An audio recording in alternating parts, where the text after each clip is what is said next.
L'Ouganda connaît depuis 2005 une paix intérieure quasi totale, et cela après 2 décennies de guerre contre l'armée de résistance du Seigneur dans le nord du pays.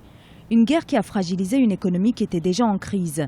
10 ans après cette paix retrouvée, comment se porte cette économie? Le pays est entré dans une meilleure conjoncture avec des perspectives attrayantes, presque 5% de croissance. Les investisseurs misent en outre de plus en plus sur ce pays où une exploitation de pétrole se profile dans le nord-ouest. Sur le plan de la pauvreté, moins de 20% de la population serait aujourd'hui concernée. Mais si la pauvreté est en recul, les inégalités, elles, demeurent importantes. Le plus gros défi ici en Ouganda, c'est de payer les ouvriers à leur juste valeur. Ils payent toujours trop peu les travailleurs. Nous n'avons pas de salaire minimum. Les travailleurs locaux sont sous-payés. Par mois, quelqu'un peut gagner 100 $, alors qu'il travaille de 6h40 le matin jusqu'à 19h le soir. Comment payer quelqu'un qui travaille autant 100 $? C'est injuste.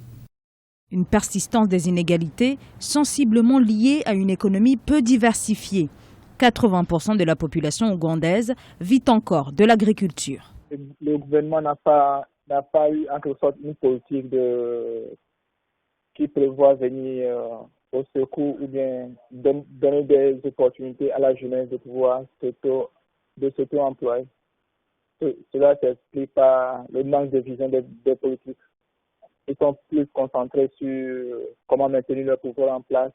Si l'Ouganda a longtemps été un modèle économique régional, au-delà des indicateurs macroéconomiques, les analystes mettent en exergue de grandes disparités géographiques.